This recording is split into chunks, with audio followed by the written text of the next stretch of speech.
चलो लाइव करो। बैग यहाँ से हटा लीजिए।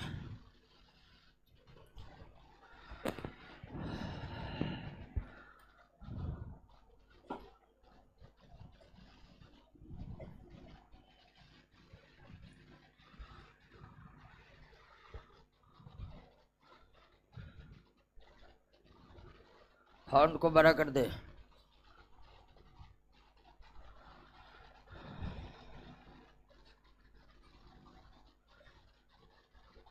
चलिए सभी ऑनलाइन वाले दोस्तों बताइए कल कहाँ तक हुआ था।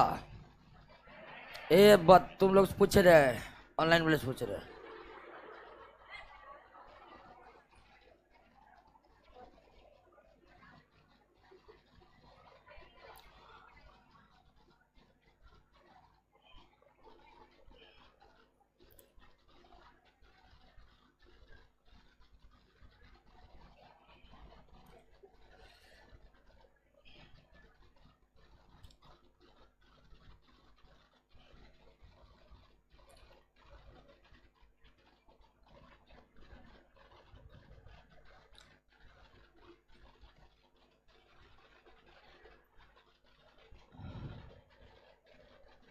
पार्टा तक दिक्कत नहीं ना, कोई दिक्कत है तो पूछ सकते हैं प्रश्न, कोई प्रश्न हेलो फाइटा से रिलेटेड अगर कोई प्रश्न है तो आप पूछ सकते है क्या। पर ये रीडिंग मारिए, देखिए इससे कोई क्वेश्चन निकल जाए।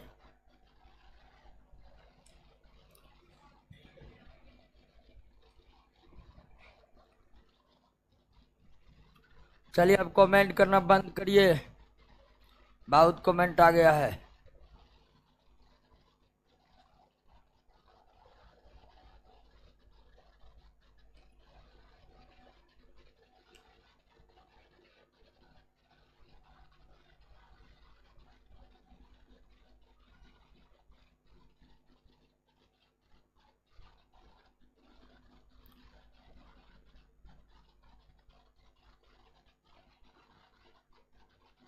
ये प्रतिदिन के क्लास में 10 गो का बफरिंग करते रहता है।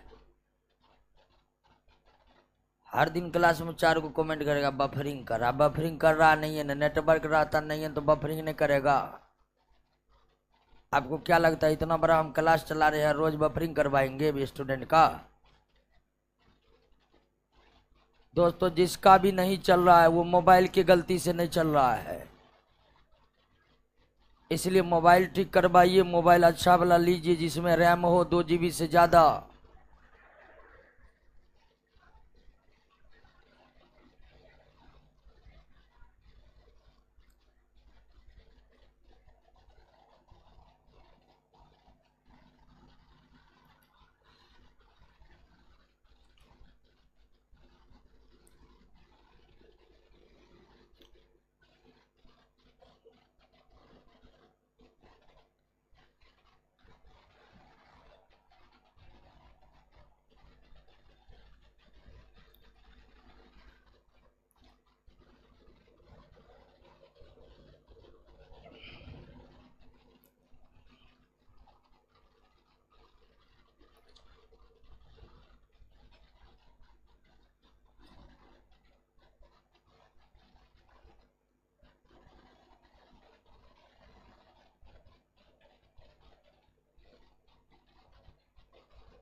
पढ़ लिए? फिर से पढ़िए, फिर से।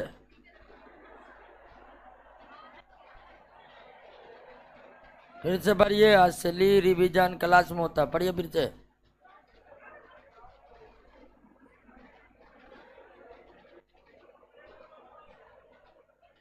फिर से रीडिंग मारिए, बहुत हम पढ़ा लिए। पढ़िए फिर से।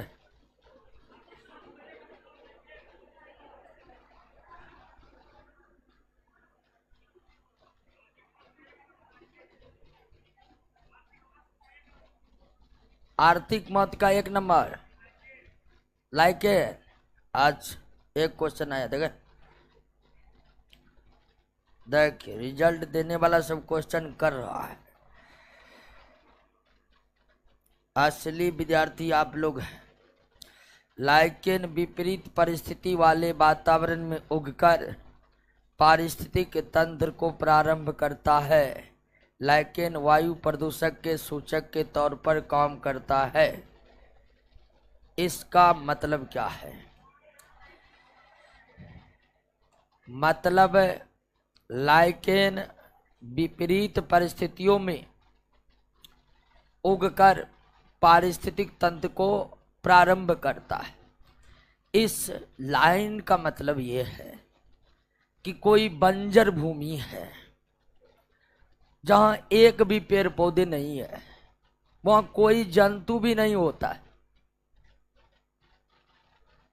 जहां कोई पेड़ पौधे नहीं है, उदाहरण बंजर भूमि, तो वहां जंतु अवेलेबल रहते हैं? क्या वहां जंतु पाए जाते हैं? नहीं पाए जाते।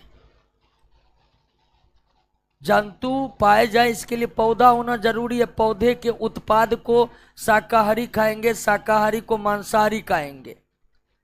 जब तक किसी स्थान पर पेड़ पौधे विकसित नहीं होंगे, उन स्थान पर शाकाहारी जीव नहीं आएगा। जहां शाकाहारी जीव नहीं आएगा, वह मांसाहारी जीव भी नहीं आएगा।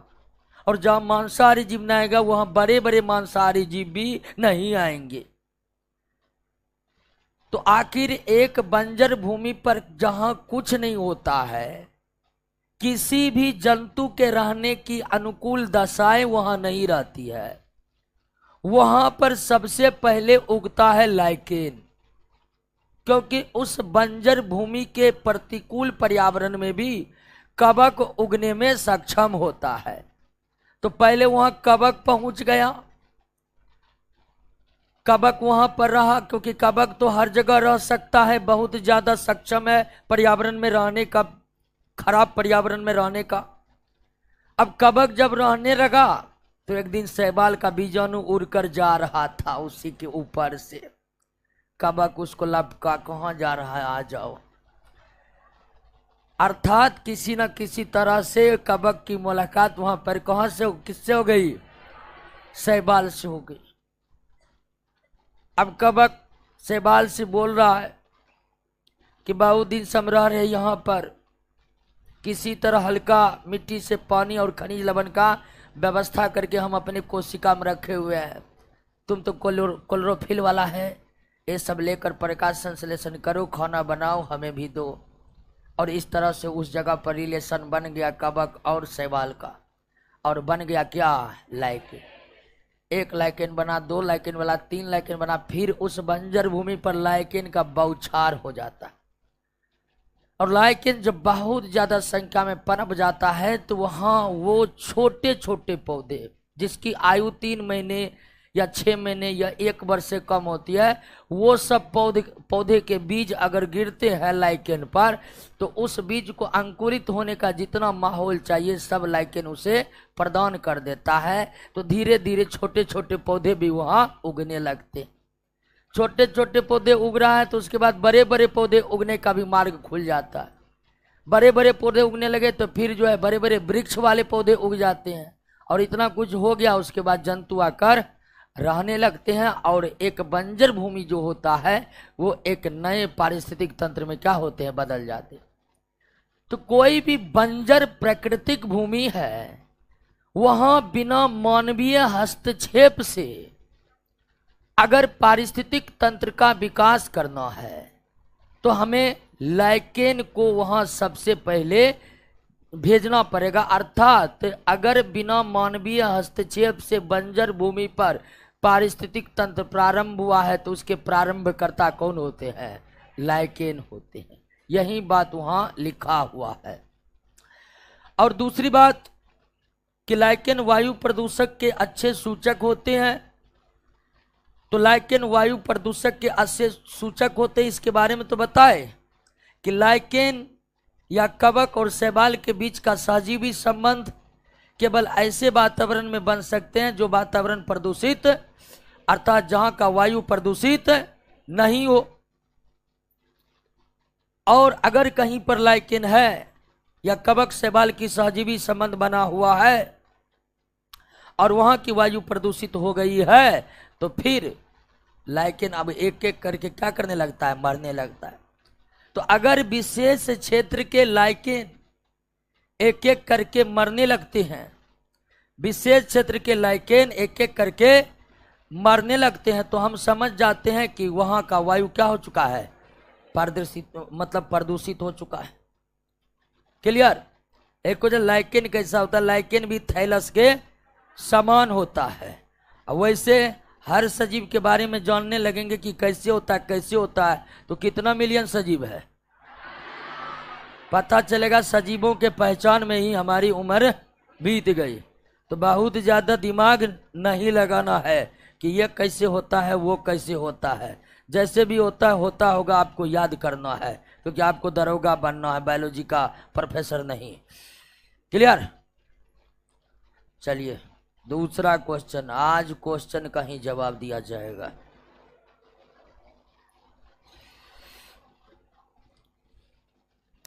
हाँ, एक क्वेश्चन है, लाइकेन के कवक अवयव को माइकोबॉयंट कहते हैं, तो शैवाल अवयव को क्या कहते हैं? ठीक है, तो शैवाल अवयव को, कवक अवयव को माइकोबॉयंट कहते हैं। ठीक है, तो आपका प्रश्न ये है कि शैवाल अवयव को क्या कहते हैं ना? शैवाल अवयव को कहते हैं फाइकोबॉयंट। क्या कहते हैं? फाइकोबॉयंट। तुम्हारा प्रश्न था जी? अच्छा, तो लाइकेन के दो पार्ट होते हैं,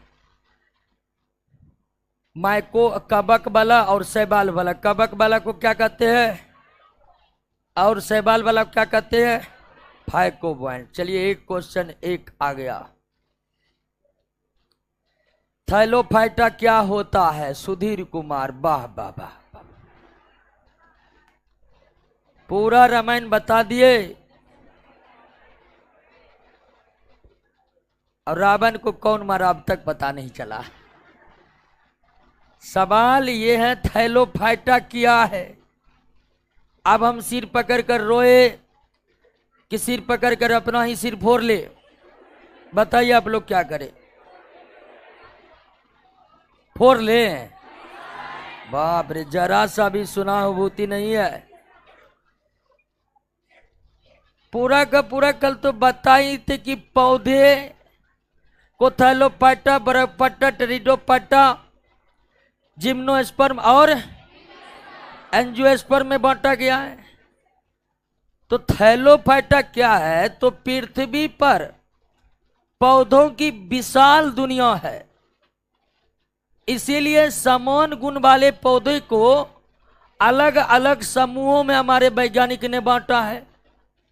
तो इस पृथ्वी पर जितने भी पौधे जिसमें जड़, तना, पत्ती कुछ भी नहीं होते हैं वो थैलोफाइटा पौधे कहलाते हैं। क्या कहलाते हैं? तो थैलोफाइटा क्या है? थैलोफाइटा पौधों का एक समूह है, पौधे का एक समूह है। थैलोफाइटा कैसे कैसे पौधे का समूह है? तो थैलोफाइटा उन पौधों का समूह है जिनमें जड़, तना, पत्ती कुछ भी नहीं होता, जिसमें जड़, तना, पत्ती कुछ भी नहीं होता है। क्लियर? एक प्रश्न और आया है, आज प्रश्नों का ही सिलसिला चलने देते हैं। ठीक है, एक और प्रश्न आया है। सब आगे वाला भेज रहे हैं, पीछे वाला भी भेजिएगा प्रश्न।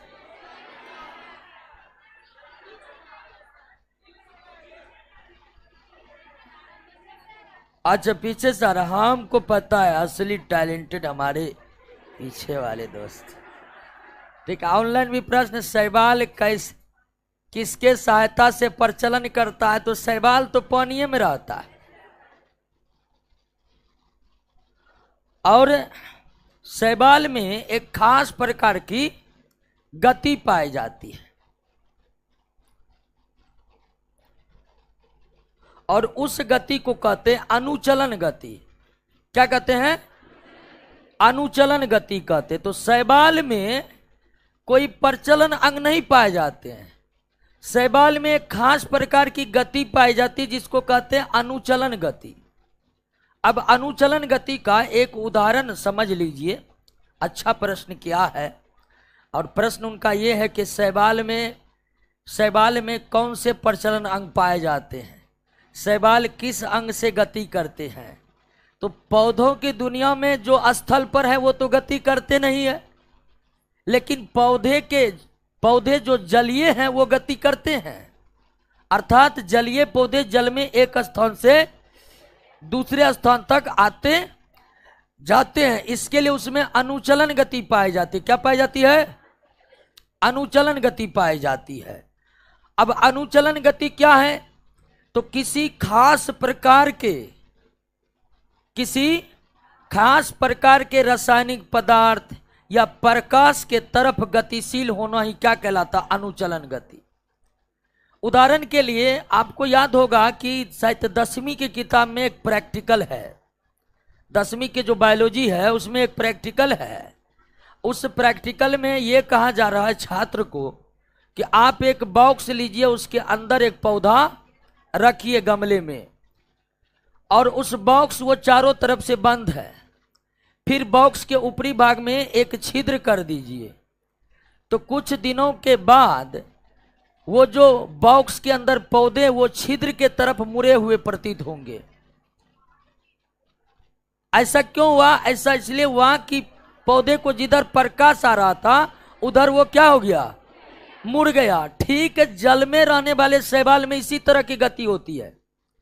जल में रहने वाले शैवाल को लगता है कि उस हिस्से में प्रकाश बेहतरीन तरीके से मिलेगा, तो वो धीरे धीरे उस हिस्से में गति करने लगती है, यानी प्रकाश की तरफ आकर्षित होकर जाने लगती है। और इस तरह की गति क्या कहलाती है? अनुचलन गति। ध्यान रखिएगा, बंद बॉक्स में जो पौधा छिद्र की ओर मरा धूप के लिए, वो अनुचलन गति नहीं है। अनुचलन गति में पौधा स्थान को क्या कर लेते हैं? बदल लेते हैं, यानी एक स्थान से दूसरे स्थान चले जाते हैं। अब एक क्वेश्चन और ले लेते हैं। ज्ञानी कुमार का क्वेश्चन है, ठहरे हुए जल में पाया जाता है। थैलोफाइटा ठहरे हुए जल में पाया जाता है या बहते हुए जल में पाया जाता है? दोस्तों, दोनों जल में पाया जाता है।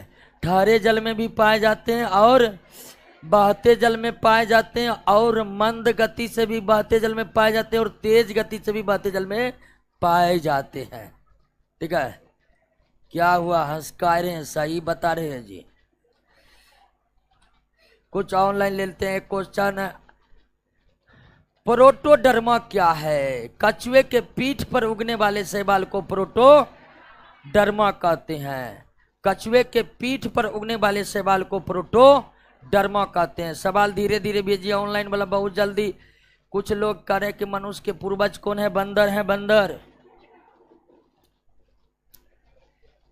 अगला क्वेश्चन है, थैलोफाइटा समूह के पौधे अपना भोजन किस रूप में भंडारित करते हैं?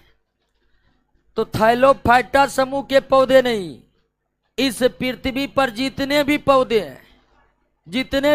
हैं, चाहे वो थैलोफाइटा हो, चाहे वो टेरिडोफाइटा हो, चाहे वो ब्रायोफाइटा हो, चाहे वो एंजियोस्पर्म पौधा हो, चाहे वो जिम्नोस्पर्म पौधा हो, कोई भी पौधा हो, वो भोजन को संचित रखते हैं स्टार्च के रूप में। किस रूप में? पौधों में कोई भी पौधा हो, हर पौधा भोजन को संचित रखते हैं किसमें? स्टार्च के रूप में रखते हैं। किस रूप में रखते हैं? स्टार्च के रूप में भोजन को संचित रखते हैं। तो थैलोफाइटा समूह भी पौधे को किस रूप में, भोजन को किस रूप में संचित रखते हैं? यह आपसे पूछ देगा कि शैवाल में संचित भोजन कैसा होता है, क्योंकि शैवाल क्या है?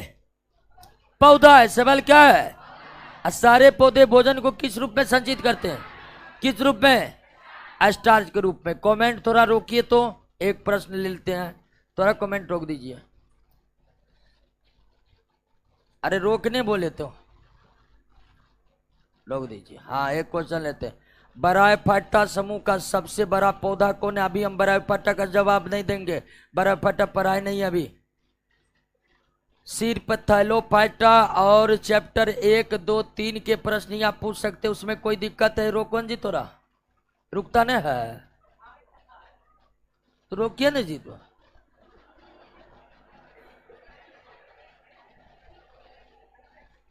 अरे तुमको टेक्नोलॉजी पता नहीं है। दीपेन को 1 मिनट भेजो तो। कहाँ रुक रहा है? अच्छा ले दे, ऑनलाइन वाले को लेते हैं, तब तक ऑफलाइन कई सारे सवाल आए हैं तो उसको क्लियर कर लेते हैं। ऑनलाइन वाला का कमेंट काफ़ी भाग जा रहा है, जब तक हम पढ़ें तब तक निकल जा रहा है। तो देख रहे हैं कि उसको रोका कैसे। आ रहे हैं हमारे टेक्निकल टीम के मेन हेड। अगर के बारे में बताइए। अगर के बारे में अगर के बारे में तो बता दिए थे। अच्छा फिर से बता दें? अच्छा हाथ मत उठाइए, सवाल भेजिए, सवाल भेजिए, सबका सवाल ले रहे हैं। ठीक है, अब ध्यान दीजिए। अगर क्या है? अगर वो पदार्थ है जिसमें हम रखेंगे सूक्ष्म जीव को। किसका? आए फिर बात करने के लिए सवाल का जवाब दे रहे, सुनिएगा ना। अगर क्या है? अगर वो पदार्थ है जिसमें सूक्ष्म जीवों को रखा जाता है, और अगर में सूक्ष्म जीव हमेशा जीवित बने रहते हैं। हमेशा क्या बने रहते हैं? जीवित बने रहते हैं। हमेशा क्या बने रहते हैं? जीवित बने रहते हैं। यानी सूक्ष्म जीवों को जो पोषण चाहिए वो अगर से प्राप्त किया जाता है। यदि अगर से प्राप्त हो जाता है। अगर को कृत्रिम वृद्धि माध्यम कहा जाता है। क्या कहा जाता है? आर्टिफिशियल ग्रोथ मीडियम कहा जाता। आर्टिफिशियल ग्रोथ मीडियम कहा जाता। हाँ दीपेन कुमार, ये कमेंट रोकने का कोई टेक्निक नहीं है क्या जी? हाँ ओ, अब क्वेश्चन ले, जब तक क्वेश्चन लेते तब तक भाग जाता है उसका कमेंट। शायद कोई पूछ रहा, हाँ वैज्ञानिक, या इसको गति थोड़ा धीमी कर दीजिए। अगर कवक अपना भोजन स्वयं नहीं बना सकता तो मशरूम में 100% कवक पाए जाते हैं, तो मशरूम अपना जीवन यापन कैसे करता है? अरे मशरूम मृत जीवी होते हैं, परजीवी होते हैं, सहजीवी भी होते हैं। बात समझ गए ना? यहाँ पर एक क्वेश्चन है कि मशरूम अपना जीवन यापन कैसे करते हैं? मशरूम अपना जीवन यापन कैसे करते? क्या वह नहीं होगा?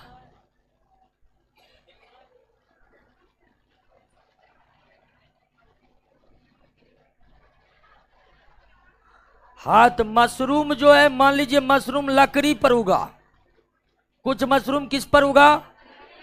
तो लकड़ी जो है वो वास्तव में सेलुलोज है, क्या है? और उसी को वो भोजन के रूप में ग्रहण किया। कुछ मशरूम गोबर पर उगा, कहां? तो गोबर से ही पोषक तत्व को लेने लगा। तो मशरूम प्रायः मृतजीवी होते हैं, सहजीवी होते हैं, ऐसे जगह पर उगा करते हैं जो मृत कार्बनिक पदार्थों की क्या होती है? अधिकता होती है। गांव समय भी आप देखेंगे पुराने लकड़ी से मशरूम निकल गया। ठीक है, एकदम 10 साल से गोबर जमा था, खाद बनने के लिए किसान जमा किया, उस पर मशरूम उग गया। तो वो ऐसे जगह ही उगा करते हैं जहां कार्बनिक पदार्थों की क्या होती है? अधिकता होती है। कार्बनिक पदार्थों की क्या होती है? अधिकता होती है। कार्बनिक पदार्थों क्या होती है? अधिकता होती है। क्लियर? क्या हुआ नहीं हुआ?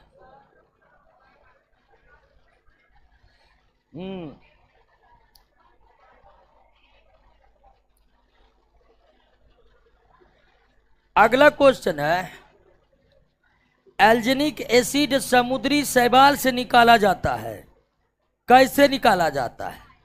इसकी जानकारी तो हमें भी नहीं है कि कैसे निकाला जाता है, ठीक है, लेकिन जैसे भी निकाला जाता है हमको याद रखना है कि निकाला जाता है, ठीक है।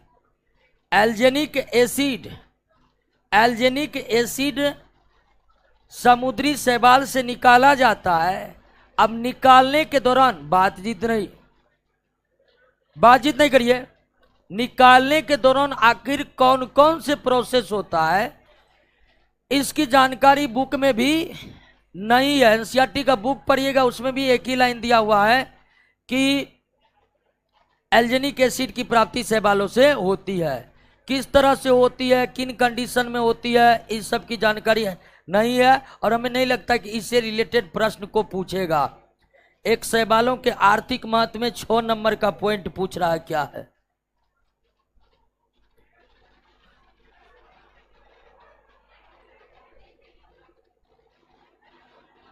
एल्जिनिक एसिड समुद्री शैवाल से निकाला जाता है। इसका उपयोग रबर उद्योग में लेटेक्स के उपचार में होते हैं। अब यहां अगर समझ में आ रहा है कि लेटेक्स के उपचार में होते हैं तो इसका मतलब आप समझिए कि रबर जो प्राप्त होता है लेटेक्स से प्राप्त होता है। किससे प्राप्त होता है? लेटेक्स से प्राप्त होता है, ठीक है। अब लेटेक्स क्या है? उजला दूधिया पदार्थ, उसे ही क्या कहते हैं? लेटेक्स, जो निकाला जाता है रबर के तने से। जो रबर का पौधा होता है, उसी के तने से निकाला जाता है क्या? लेटेक्स। और लेटेक्स का रंग उजला होता है, एकदम दूध के समान। अब उस लेटेक्स को रबर में परिवर्तित करने के लिए कई तरह के केमिकल या कई तरह के रासायनिक पदार्थ उसमें मिलाए जाते हैं। उसी में एक रासायनिक पदार्थ है एल्जिनिक एसिड। डीपीटी का टीका किससे लगाया जाता है? डीपीटी का टीका कौन से लाइक है?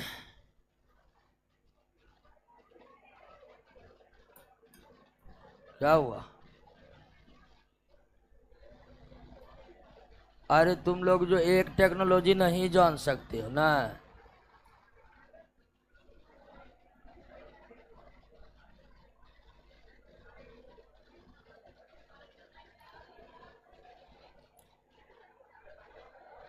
बहुत प्रश्न आ गया है। अब लगता है प्रश्न लेना छोड़ देते हैं। अब बहुत प्रश्न आ गया, इसी का जवाब देते देते सुबह हो जाएगा। अगला सवाल, लाल शैवाल से एल्जिनिक एसिड हो गया, एल्जिनिक एसिड वाला सवाल था। अगला सवाल, शैवाल में केंद्रक पाया जाता है नहीं? What is this? केंद्रक पाया नहीं जाएगा जी। सारे कोशिका में केंद्रक, प्रोकैरियोटिक कोशिका में केंद्रक का अभाव होता है। सारे यूकैरियोटिक कोशिका में केंद्रक पाए जाते, सारे यूकैरियोटिक कोशिका में केंद्रक पाए जाते, तो शैवाल में भी केंद्रक पाया जाता है। केंद्रक केवल प्रोकैरियोटिक में नहीं पाए जाते हैं, जैसे जीवाणु में नहीं पाए जाते हैं, साइनोबैक्टीरिया में नहीं पाए जाते हैं, एक्टिनोमाइसीटीज में नहीं पाए जाते हैं, क्योंकि इन समय प्रोकैरियोटिक कोशिका होता है। इस समय क्या होता है? प्रोकैरियोटिक होता है। क्लियर? केल्प क्या है? केल्प समुद्री घास है। क्या है? समुद्री घास है। केल्प क्या है? केल्प एक प्रकार का समुद्री घास है। अगला, रोसेला लाइकेन से लिटमस पत्र किस प्रकार से प्राप्त किया जाता है? रोसेला लाइकेन से लिटमस पत्र जटिल प्रक्रियाओं के तहत प्राप्त किया जाता है। बहुत जटिल प्रक्रिया है जो जानना हमारे लिए आवश्यक नहीं है, बिल्कुल नहीं है। लेकिन सहजीवी संबंध के कारण अस्तित्व में आता है। वह सहजीवी संबंध हेलोटिज्म न हो तो लेकिन का अस्तित्व रहेगा या नहीं रहेगा? बिल्कुल हेलोटिज्म न हो तभी रहेगा, लेकिन सहजीवी न हो तो फिर लेकिन का अस्तित्व संभव नहीं होगा। यानी लेकिन के लिए सहजीवी संबंध शैवाल और कवक के बीच होना अनिवार्य हो। पृथ्वी पर, हाँ, एक बहुत अच्छा क्वेश्चन आया है कि पृथ्वी पर क्या हुआ? अरे उसी को तो रोकना है। तो क्या? तो कोई टेक्नोलॉजी बनाओ। नहीं, इसमें है क्या? इसमें तो हम देखे हैं, क्लास लिए हम कई बार। तो अरे धीरे धीरे कैसे आएगा? धीरे धीरे आएगा। 10,000 विद्यार्थी जुड़ा हुआ है। स्पेशली किसी कमेंट को रोककर उसका क्वेश्चन लेंगे तब ना होगा। जाओ, ठीक है, पता करो कैसे ये होता है।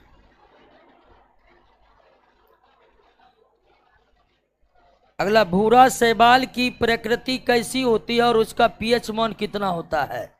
पीएच मान जो होता है लगभग 7 के बराबर होता है और भूरा शैवाल अधिकांशतः चट्टान, नम चट्टानों पर उगा करता है। कायिक प्रजनन, अलैंगिक प्रजनन, लैंगिक प्रजनन में क्या अंतर है? अलैंगिक और लैंगिक प्रजनन में अंतर बताए थे ना?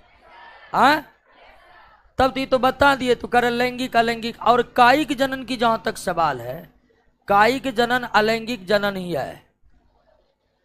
क्या पृथ्वी का प्रथम पादप शैवाल है? Yes yes. इस पृथ्वी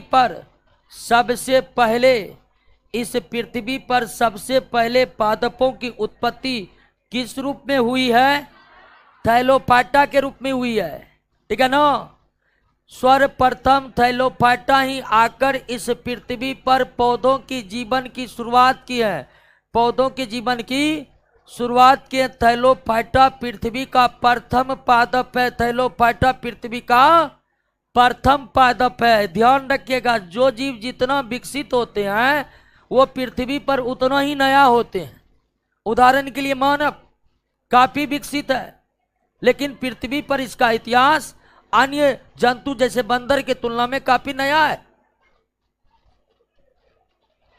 एल्जेनिक एसिड समुद्री शैवाल से कैसे निकलता है? अरे तोरा के इतना एल्जेनिक एसिड निकालेगा? बहुत सवाल ऐसे आ रहे हैं, ठीक है। 1 मिनट, जब कमेंट सेक्शन को आप रोक नहीं सकती, लगाए हैं किस लिए? जब इसको हम पढ़ ही नहीं पाएंगे तो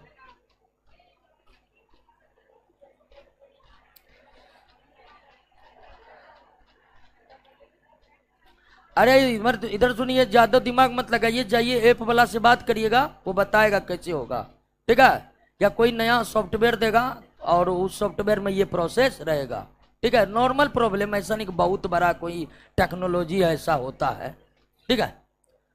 जाइए ऐप वाला से बात कीजिए और उसको बताइएगा ऐसी ऐसी समस्या है, इसको दूर कीजिए ताकि हम आगे से क्वेश्चन ले सके। फंगी 3 प्रकार से प्रजनन करते, लैंगिक, अलैंगिक तथा कायिक। कायिक प्रजनन कैसे करते हैं? कायिक प्रजनन का मतलब हुआ शरीर के किसी हिस्से का विकास नए शरीर के रूप में हो जाना।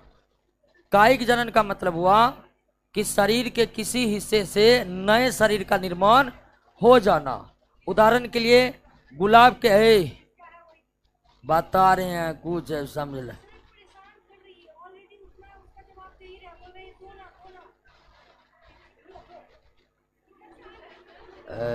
खड़ा हो जो देखते 2 प्रश्न पूछो, खड़ा 2 प्रश्न पूछेंगे, कोई पीछे से नहीं बोलेगा। अभी इसका तैयारी कैसा पता चल जाएगा।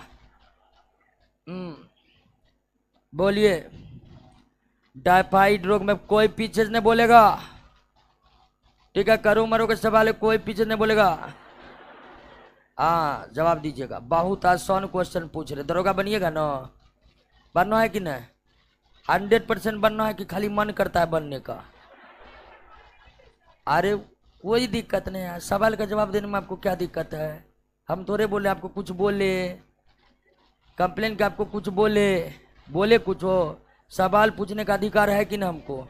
हाँ, तो टाइफाइड रोग में शरीर का कौन सा भाग आंत खराब होते दरोगा बनेगा? ये बैठ जाओ। आंत खराब होते, एक बार में उत्तर निकला है। ऐसा तैयारी चाहिए। अब तुमसे भी पूछेंगे, जाओ।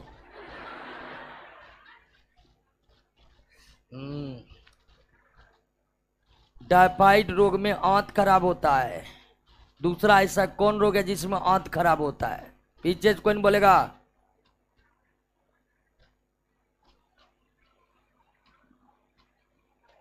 लगता है बिहार पुलिस बनेगा, बैठ जाओ। ठीक है। और हैजा रोग में भी क्या होता है? आंत खराब होता है। ठीक है, तैयारी कमजोर है, तैयारी कीजिए जोरदार तरीके से। ठीक है, अब कोई बात दिल पर नहीं लीजिए। ठीक है, बहुत स्टूडेंट ले लेता है दिल पर है, बिट्टू जी हमको कैसे बोल देगा। ठीक है, इस तरह का। चलिए एक और, शैवाल में हरा के अलावा भी कलर होता है, उसमें क्रोमोप्लास्ट। यही तो क्रोमोप्लास्ट हो सकता है या नहीं हो सकता? बिल्कुल हो सकता है, क्रोमोप्लास्ट हो सकता है। शैवाल में क्रोमोप्लास्ट होते हैं दोस्तों। अगला प्रश्न हम ले रहे हैं, फेनरोगेम्स का उदाहरण क्या है? जो पौधा जिम्नोस्पोरेंजियोस्पर्म में आता है। अरे फेनरोगेम्स का उदाहरण तो नोट में भरा पड़ा है, आने दीजिए ना फेनरोगेम्स पर। इतना उदाहरण मारेंगे कि उदाहरण में डूब जाइएगा आप। एल्जेनिक एसिड एक, देखिएगा वो पुड़िया गिर गया है। क्वेश्चन है, क्वेश्चन। एल्जेनिक एसिड समुद्री शैवाल का उपयोग रबर उद्योग में कैसे होता है? तो हमें भी पता नहीं है। ठीक है, हमें वही पता रहता है जो लेखक राइटर अपने बुक में लिखकर पब्लिश कराते हैं। हम रिसर्चर थोड़े हैं कि रिसर्च करेंगे और नए नए बातों का पता लगाएंगे। तो अगर आप एनसीईआरटी बुक्स पढ़िएगा, इतनी ही जानकारी दी गई है कि रबर उद्योग में इसका इस्तेमाल होता है। अब रबर उद्योग में किस रूप में इस्तेमाल होता है, कैसे इस्तेमाल होता है, फिर उसके लिए एक लंबी बहस होगी। रबर उद्योग के बारे में हमें विस्तार पूर्वक पढ़ना होगा। टीबी के जीवाणु वायु में कितने देर तक जीवित रह सकता है? ठीक है, बहुत देर तक जीवित रह सकता है, भर दिन जीवित रह सकता है। वैसे अगर हम बैक्टीरिया की आयु देखें, टीबी के बैक्टीरिया की नहीं, केवल बैक्टीरिया की आयु देखें, बैक्टीरिया की आयु सेकेंडों से मिनटों से कुछ घंटों से लेकर कुछ दिनों तक की हो सकती है। सेकेंडों से लेकर मिनटों से लेकर घंटों से लेकर कुछ दिनों तक की हो सकती है। किसकी आयु? बैक्टीरिया का आयु। टीबी की बैक्टीरिया स्पेशल कितना देर जिंदा रहता है, इसका अभी पता लगाया जाना बाकी है। वैसे सारे बैक्टीरिया की आयु देखें, यानी बैक्टीरिया की, सारे बैक्टीरिया की आयु, तो सारे बैक्टीरिया की आयु लगभग सेकेंडों से लेकर मिनटों से लेकर कुछ दिनों तक की होती है। टीबी से ग्रस्त, टीबी कहां से आ गया? और तीसरा चैप्टर में टीबी के ग्रसित व्यक्ति के साथ खाना खाया जा सकता है। भाई जब वो बीमार है तो अकेला खाने में क्या दिक्कत है? साथे कौन है, हमको बुला लीजिए। क्या एक बात तो क्लियर है, आप जानते हैं कि सूक्ष्म जीव के द्वारा फैलाए गए रोग संक्रामक होते हैं। एक व्यक्ति से दूसरे व्यक्ति में फैलते हैं, एक व्यक्ति से दूसरे व्यक्ति में। जब ये बात हम जानते हैं तो काहेल हम रोगी के साथ खाएंगे? ठीक है, आप जिसको रतौंधी है उसके साथ खाइए, जिसको अस्कर्वी है उसके साथ खाइए, जिसको बेरी है उसके साथ खाइए, कोई दिक्कत नहीं है। लेकिन ऐसे रोग जो संक्रामक होते हैं उनके साथ हमें खाने से बचना चाहिए। अब थाली ही एक है, खाना भी एक के समय है, तब तो अलग बात है, कंडीशन और शर्तें लागू होगा। लेकिन जब हम जानते हैं कि बीमारी जो सूक्ष्मजीवों के कारण होता है वह संक्रामक होते हैं, वह एक व्यक्ति से दूसरे व्यक्ति में फैल सकते हैं, तो हमें हर तरह का क्या करनी चाहिए? परहेज करनी चाहिए, सीधी सी बात है। फिर वहीं विटामिन के कमी या अधिकता से, प्रोटीन की कमी या अधिकता से, ग्लूकोज के कमी या अधिकता से जो रोग होता है वो संक्रामक नहीं होता है। आप उसके साथ बैठकर खाइए। उदाहरण के लिए अस्कर्वी, रतौंधी, बेरी एनीमिया, जिसको एनीमिया हो गया है उसके साथ खाइए, आपके ब्लड में कोई कमी नहीं होगी। क्या हुआ? जापानी इंसेफेलाइटिस का प्रमुख लक्षण क्या होता है? पागलपन, मस्तिष्क प्रभावित होता है। जापानी इंसेफेलाइटिस में क्या होता है? हाँ, एक क्वेश्चन आ रहा है कि ग्राम पॉजिटिव क्या है? ग्राम पॉजिटिव क्या है? ठीक है, ग्राम पॉजिटिव बैक्टीरिया है और ग्राम नेगेटिव की क्या है? बैक्टीरिया है। ग्राम पॉजिटिव ग्राम नेगेटिव दोनों क्या है? बैक्टीरिया ही है। अंतर प्रजनन के बारे में समझाइए। अंतर प्रजनन, अंतर प्रजनन कहां से आ गया जी? अंतर प्रजनन मतलब एक ही जाति के जीवों के बीच प्रजनन को क्या कहते हैं? अंतर प्रजनन, ठीक है ना?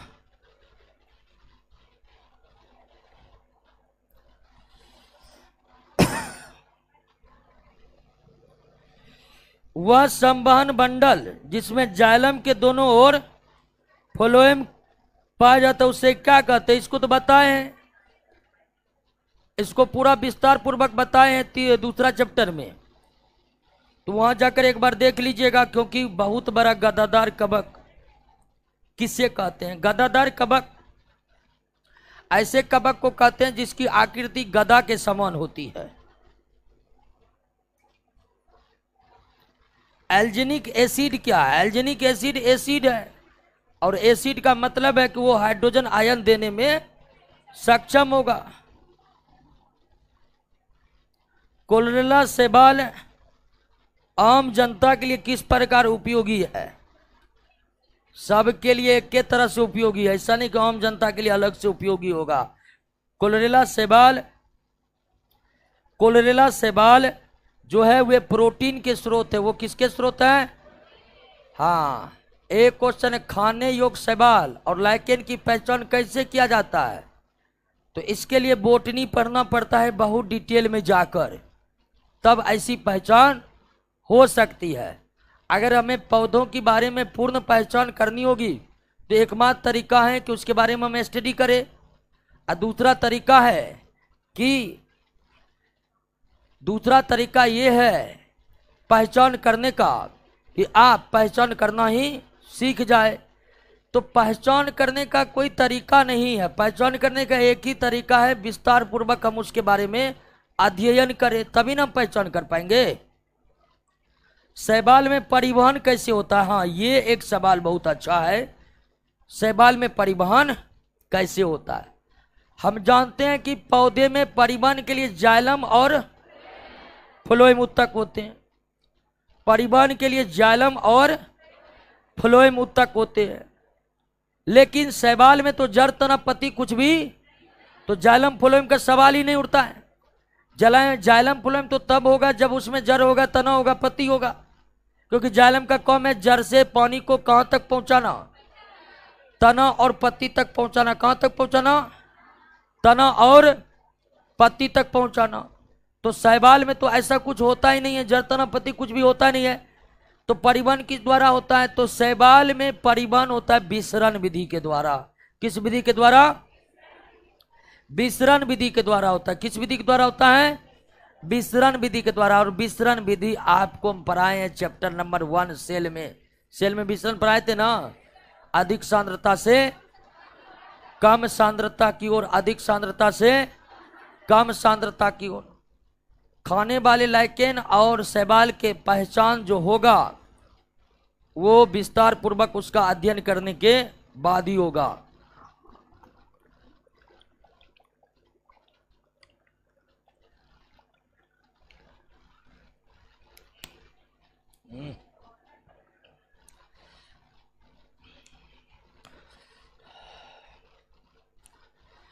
कोलोरेला शैवाल कहाँ पाया जाता है? जल में पाया जाता है। कहाँ पाया जाता है? जल में। सारे शैवाल जलीय होते हैं या नम भूमि पर उगा करते हैं। लेमिनेरिया शैवाल द्वारा किस विधि से सोडियम प्राप्त होता है? किस विधि से सोडियम प्राप्त होता है? पृथक्करण विधि से, सेपरेशन मेथड से। किस मेथड से? सेपरेशन मेथड से। पृथक्करण विधि से अलग किया जाता है। पृथक्करण या सेपरेशन का मतलब क्या होता है? अलग करना होता है। टेरिडोफाइटा पढ़ाई शुरू कर दीजिए। ये क्या हुआ?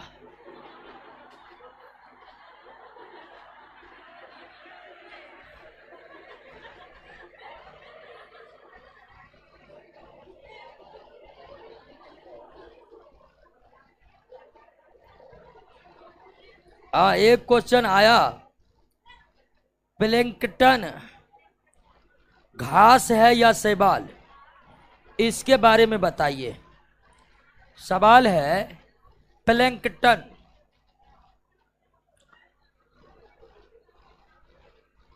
प्लैंकटन प्लैंकटन शैवाल है कि घास? तो प्लैंकटन जो है, बात मत करो जी, बात सवाल यहाँ क्या लग रहा है फालतू में बक रहे हैं, असली चीज बता रहे हैं। सिलेबस तो ऐसे आगे बढ़ते रहेगा। आपके सवाल का जवाब देने का आज हमको मौका मिला है, जवाब दे रहे हैं, सुनिए आराम से, ठीक है। कोई ना कोई एक दूगा चार गो क्वेश्चन बन ही जाएगा। सवाल देखिए कितना अच्छा। प्लैंकटन क्या? प्लैंकटन शैवाल है। प्लैंकटन क्या है? लेकिन प्लैंकटन एक कोशिकीय शैवाल है। कैसा शैवाल है? यानी प्लांट किंगडम का ये शैवाल है, ये प्रोटिस्टा किंगडम का है। प्लैंकटन क्या है दोस्तों? शैवाल है। प्लैंकटन क्या है? शैवाल है। प्लैंकटन क्या है? शैवाल है। और प्लैंकटन कैसा शैवाल है? एक कोशिकीय शैवाल है। प्लैंकटन कैसा शैवाल है? एक कोशिकीय शैवाल है। एक कोशिकीय शैवाल। और एक कोशिकीय शैवाल किस क्लास में आते हैं? किस क्लास में आते हैं? अगला प्रश्न, शैवाल का जीवन काल कितना होता है? एक दिन से लेकर कुछ महीनों तक का होता है। एक दिन से लेकर कुछ महीनों तक का होता है। लाइकेन कवक कहाँ स्थित होता है? लाइकेन को कितने वर्ष जीवित रखा जा सकता है? लाइकेन उन सभी जगह उग सकते हैं जहां कवक उगे हुए हैं। लाइकेन उन सभी जगह उग सकते हैं जहां कवक उगे हुए हैं। जैसे चट्टानों पर उग सकते हैं, जैसे सूखी गीली लकड़ी पर उग सकते हैं, नम दीवारों पर उग सकते हैं, मरुस्थल में भी कुछ जातियां उगते हैं लाइकेन के। तो लाइकेन उन सभी जगह उग सकते हैं जो कवकों के उगने के लिए अनुकूल है, क्योंकि जहां कवक है वहां शैवाल पहुंच जाएगा और उनके बीच सहजीवी संबंध बनाएगा। उनके बीच क्या बनाएगा? सहजीवी संबंध बनाएगा, लाइकेन बन जाएगा। क्लियर है?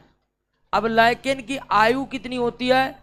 आयु तो इसका बारे में तो स्पष्ट जानकारी हमें नहीं है, ठीक है। तो आयु के बारे में हमको पता करना पड़ेगा। लाइकेन का उम्र कितना दिन होता है ये भी पता करना पड़ेगा कि क्या भिन्न भिन्न लाइकेन का उम्र अलग अलग होते हैं। थैलोफाइटा समूह में वाष्पोत्सर्जन की क्रिया होती है? नहीं होती है, ठीक है। थैलोफाइटा समूह में वाष्पोत्सर्जन की क्रिया नहीं होती है। वाष्पोत्सर्जन उन पौधों में होगा जिन पौधों में पत्ती होगा। किसका होगा? पत्ती होगा, वो भी स्थलीय पौधे। वाष्पोत्सर्जन मुख्य रूप से किसका लक्षण है? स्थलीय पौधे का लक्षण है। जलीय पौधे में अगर पत्ती है भी तो जलीय पौधे के पत्ती में रंध्र होते ही नहीं है।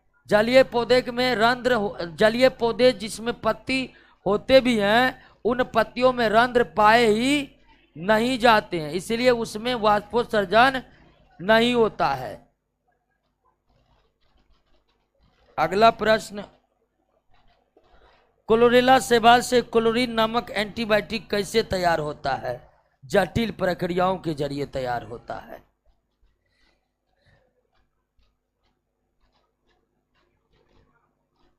एक क्वेश्चन है, क्या अंतर जाति प्रजनन करा सकते हैं? डॉग, जैसे एग्जांपल डॉग और कैट का प्रजनन कराना संभव है? बिल्कुल संभव है दोस्तों, बिल्कुल संभव है, ठीक है। यानी एक जाति के सजीवों का दूसरे जाति के सजीवों से प्रजनन संभव है, तो बिल्कुल प्रजनन तो संभव है, ठीक है, प्रजनन संभव है। लेकिन इस तरह से जो जीव उत्पन्न होंगे वो दोनों गुणों से भरपूर होंगे, ठीक है ना। उदाहरण के लिए आपको हम बता रहे, एक फिल्म आया था, उस फिल्म का नाम था क्रिस 3। देखे हैं कोई उस फिल्म को? क्रिस 3 फिल्म देखे हैं? क्रिस 3 फिल्म में निर्देशक एक अलग अलग तरह की मानव की कल्पना किए हैं, देखे हैं। एक विशेष विशेष प्रकार के मानव का काल्पनिक पात्र को दिखाया गया है कि नहीं, वो आंतर प्रजनन का ही परिणाम था। तो एक ही जंतु में क्या दो प्रकार के जंतुओं के गुण आ सकते हैं? बिल्कुल आ सकते हैं, जब प्रजनन होगा अलग अलग जंतु के बीच, या अगर हम जेनेटिक इंजीनियरिंग के जरिए एक जंतु का जीन निकालकर दूसरे जाति के जंतु में डाल दे तो इस तरह से दो गुणों वाले जंतु पैदा हो सकते हैं। तो प्रजनन तो संभव है। बहुत क्वेश्चन आ गया जी, क्वेश्चन का भरमार है। देखिए हम क्वेश्चन कभी लेते ही नहीं थे, अब बीच बीच में कभी कभी क्वेश्चन लिया करेंगे। थैलोपाटा के पौधे में जड़ तना पत्ती नहीं पाया जाता तो वो प्रकाश संश्लेषण कैसे करता है? ओ माय गॉड, प्रकाश संश्लेषण कैसे करता है? भाई कोशिका पाया जाता है, इस बात से कोई दिक्कत है? और उस कोशिका में क्लोरोफिल पाया जाता है कि नहीं? तो इस पृथ्वी पर प्रकृति ने केवल दिखने वाले जंतु को रहने का हैसियत प्रदान नहीं किया है, बल्कि इस पृथ्वी पर प्रकृति ने एक कोशिका को भी जीवित रहने का सामर्थ्य प्रदान किया है। तो जब बैक्टीरिया एक कोशिकीय जीव है और वो प्रकाश संश्लेषण करके जिंदा था, शैवाल काहे जिंदा रहेगा दोस्तों? तो शैवाल के ढेर सारे कोशिकाएं मिलकर अपना अपना प्रकाश संश्लेषण करते हैं। तो प्रकाश संश्लेषण तो कोशिकाओं के भीतर क्लोरोप्लास्ट में होता है, और वो कोशिका क्या शैवाल में है कि नहीं है? तो प्रकाश संश्लेषण होगा कि नहीं होगा? प्रकाश संश्लेषण के लिए पत्ती होना जरूरी नहीं है, प्रकाश संश्लेषण के लिए कोशिका होना जरूरी है, और उस कोशिका के भीतर क्लोरोप्लास्ट होना जरूरी है, उस कोशिका के भीतर क्लोरोप्लास्ट होना जरूरी है। और वो शैवाल में होता है कि नहीं? तब कैसे कैसे प्रश्न पूछ रहे हैं, फिर भी आप पूछ रहे हैं, ये हमारे लिए बहुत खुशी की बात है। आप पूछ इसलिए रहे हैं कि आप दिमाग लगा रहे हैं। हुसैन सागर और निजाम सागर, ओ माय गॉड, में अधिक मात्रा में जलकुंभी पाया जाता है। जलकुंभी के लिए रहने वाले जीव जंतु क्यों मर जाते हैं? इनका प्रश्न है जलकुंभी। जलकुंभी को आतंकवादी कहा जाता है, ठीक है ना? जलकुंभी को जल का आतंकवादी कहा जाता है, क्यों जानते हैं? एक तो समझिए, जलकुंभी हमारे लिए विदेशी पौधा है।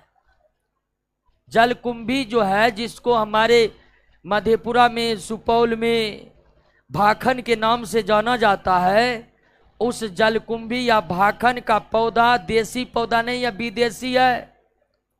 जलकुंभी के पौधे को अंग्रेज ने ब्राजील से लाया था। कहां से? ब्राजील से लाया अंग्रेज। क्यों? तो सजावटी के लिए। अंग्रेज को लगा कि भारत में भाखन नहीं है या जलकुंभी नहीं है, वहां के जलाशय में ये जाएगा, बड़ी सुंदर लगेगा। तो जलकुंभी को ब्राजील से लाया गया और बंगाल के कुछ जलाशय में डाला गया, और जलकुंभी को भारत का वातावरण इतना सूट किया कि वे भारतीय जलाशयों में दिन दूनी रात चौगुनी के दर से वृद्धि करने लगा। अब जलकुंभी भारतीय जलाशय में इतनी तेज वृद्धि करता है कि जल में जो ऑक्सीजन घुला हुआ है, वो सारा जल में घुला हुआ ऑक्सीजन जलकुंभी अपने लिए ही उपयोग कर लेता है। अब बाकी जो जल के भीतर जंतु है, उन्हें जीवित रहने के लिए ऑक्सीजन मिल नहीं पाता है पर्याप्त, और वे जीव जंतु फरफरा कर मर जाते हैं। जलकुंभी लगातार क्या होते रहता है? जलकुंभी को बंगाल का आतंक कहा जाता है। बंगाल के जलाशय में जलकुंभी बहुत व्यापक स्तर से फैला हुआ है, इसीलिए जलकुंभी को क्या कहा जाता है? बंगाल का आतंक, या जलीय आतंकवादी, या जलीय आतंकवादी। स्थलीय आतंकवादी यूकेलिप्टस को कहा जाता है, और जलीय आतंकवादी जलकुंभी को कहा जाता है, क्योंकि बहुत तेज रिएक्शन। चलिए आप कुछ ऑनलाइन ले लेते हैं। नीलहरित शैवाल में केंद्रक पाया जाता है? बिल्कुल नहीं पाया जाता है। सौरभ कुमार, नीलहरित शैवाल प्रोकैरियोटिक कोशिका से बने हुए हैं, क्योंकि नीलहरित शैवाल मोनरा किंगडम के जीव हैं, और नीलहरित शैवाल अगर प्रोकैरियोटिक कोशिका से बने हैं तो फिर उसमें वास्तविक केंद्रक नहीं होगा। शैवाल को माइक्रोस्कोप से देखने पर किस प्रकार दिखेगा? ठीक है, माइक्रोस्कोप से तो आप एक कोष के शैवाल को देखेगा, तो एक कोष के शैवाल लंबे दिखते हैं, चौड़े दिखते हैं, मोटे भी दिखते हैं, गोलाकार दिखते हैं, अनियमित आकार का दिखते हैं, कई तरह के दिखते हैं। सांप काटने से रक्त थक्का क्यों बन जाता है? सांप काटने से रक्त थक्का क्यों बन जाता है? अच्छा, इस क्वेश्चन का हमको जवाब अभी देना मुश्किल है। ठीक है, सवाल इनका है सांप काटने से रक्त थक्का क्यों बन जाता है। अब इस प्रश्न का उत्तर देना अभी फिलहाल हमारे लिए मुश्किल है, तो अगले क्लास में जब हम इसको पूरी तरह से समझ कर आएंगे ना, तब आपको बता देंगे। अभी मान लीजिए बता दें, कहीं दो चार गलत उसमें हो गया तो आपको गलती जानकारी मिल जाएगा, तो हमें समझ दीजिए। इंडो कार्बन क्या है? इंडो कार्बन तो लाइकाल है। इंडो कार्बन क्या है? लाइकेन है, सॉरी लाइकेन है, लाइकाल बोल रहे थे। शैवाल का आर्थिक महत्व 3 नंबर। शैवाल का आर्थिक महत्व 3 नंबर देख लेते हैं, क्या एक स्टूडेंट को दिक्कत है। लेमिनेरिया शैवाल से आयोडीन निकाला जाता है। बिल्कुल, शैवाल में आयोडीन आयोडाइड के रूप में रहता है। आयोडाइड मतलब हुआ आयन, आयोडाइड का मतलब, ठीक है, जैसे आयोडीन और यह है आयोडीन आयन, तो आयन के रूप में मौजूद रहता है। आयोडीन आयन के रूप में मौजूद होता है, उसी आयोडीन आयन को आयोडाइड रूप कहते हैं। लेमिनेरिया शैवाल से सोडियम लेमिनेरेट सल्फेट पाया जाता है, जो खून को जमने से रोकता है। आप जानते हैं ना कि शरीर के भीतर खून जमता नहीं है, शरीर के भीतर खून जमता, लेकिन शरीर से बाहर निकलते ही खून जमने लगता है।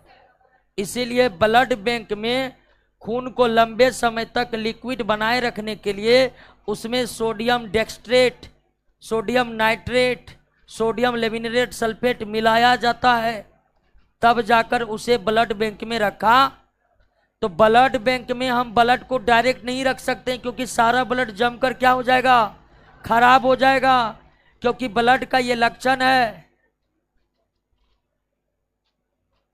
एक क्वेश्चन आ रहा है, क्या कमल के पौधे में वाष्पोत्सर्जन होता है? बिल्कुल, कमल का पौधा एक एंजियोस्पर्म प्लांट है, और वो जल में नहीं रहते हैं, दलदल में रहते हैं। ये बात भी हमें याद रखनी चाहिए कि कमल जलीय नहीं दलदलीय पौधा है।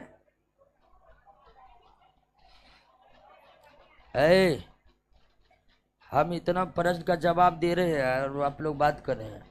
कवक या शैवाल गर्म प्रदेशों में आसानी से पाया जाता है, ठंडा प्रदेशों में आसानी से नहीं पाया जाता। क्यों? अरे दोनों प्रदेश में आसानी से पाया जाता है। ठीक है, पृथ्वी के 70% पर क्या है? महासागर। आपको अंटार्कटिका जाना है ना, अंटार्कटिका में भी शैवाल पाए जाते हैं। तो ऐसा कहाँ कि ठंडे प्रदेश में शैवाल नहीं पाए जाते हैं? ठंडे प्रदेश में भी शैवाल पाए जाते हैं, और शैवाल को ही इतनी क्षमता है कि माइनस टेम्परेचर में भी प्रकाश संश्लेषण कर सके। ठीक है ना, ध्यान दें बात को।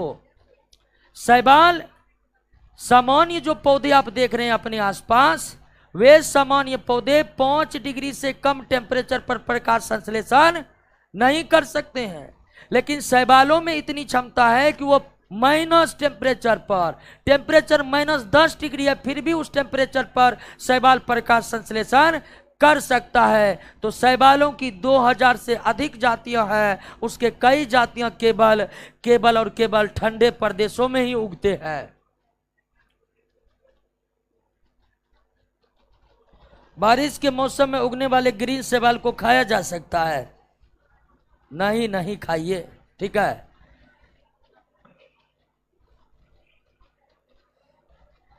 इत्र बनाने के लिए किस लाइकेन का प्रयोग किया जाता है? ठीक है, इत्र बनाने वाले लाइकेन का है एगो नाम, क्या नाम है जी? लाइबेरिया। हाँ, लाइबेरिया लाइकेन का इस्तेमाल किया जाता है। तो वो तो दिया हुआ नोट में, वो तो फैक्ट है दोस्तों। फैक्ट को याद। स्लाइम मोल्ड कैसा जीवा, एक क्वेश्चन आ गया है। अरे ये कौन पौधा है? अरे बहुत बड़ा कमेंट है जी, नीचा करो। थैलोफाइटा जिसे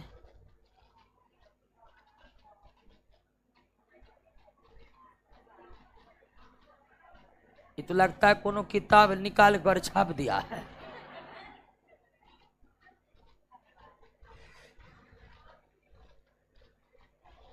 हाँ ध्यान दीजिए, एक क्वेश्चन है, स्लाइम मोल्ड कैसा जीव है? स्लाइम मोल्ड कैसा जीव है? इस जीव में कवक के भी लक्षण है, ठीक है। इस जीव में कवक के भी लक्षण है और कुछ लक्षण किसके हैं? जंतु के। और ये किस किस में आते हैं? प्रोटिस्टा में।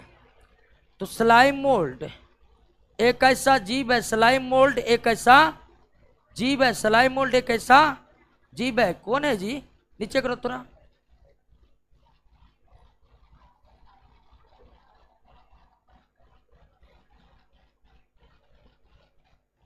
देख लेते, बहुत बड़ा कमेंट किया, क्या सब लिखा है?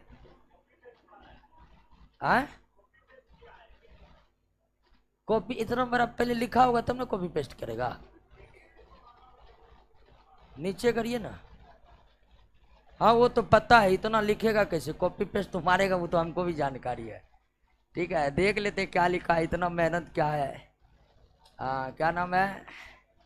आशीष आर्यन। थैलोफाइटा जिसे थैलोबियोन्टा, ये थैलोफाइटा के रूप में जाना जाता है, एक पॉलीफाइलेटिक समूह है, गैर गतिशील जीव है, जिन्हें पारंपरिक निचले पौधे या अपेक्षा की छोटे पौधे या थैलाइड पौधे कहा जाता है। थैलोबियोन्टा या थैलोफाइटा के रूप में जाना जाता है।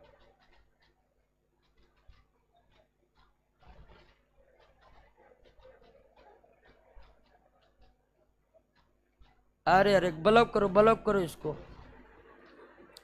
आशीष आर्यन को ब्लॉक करो, ये कुछ से कुछ लिख रहा है। ठीक है, हमको लगा कुछ लिखा है, ज्ञानवर्धक चीज है। ठीक है, स्लाइम मोल्ड कैसा जीव है?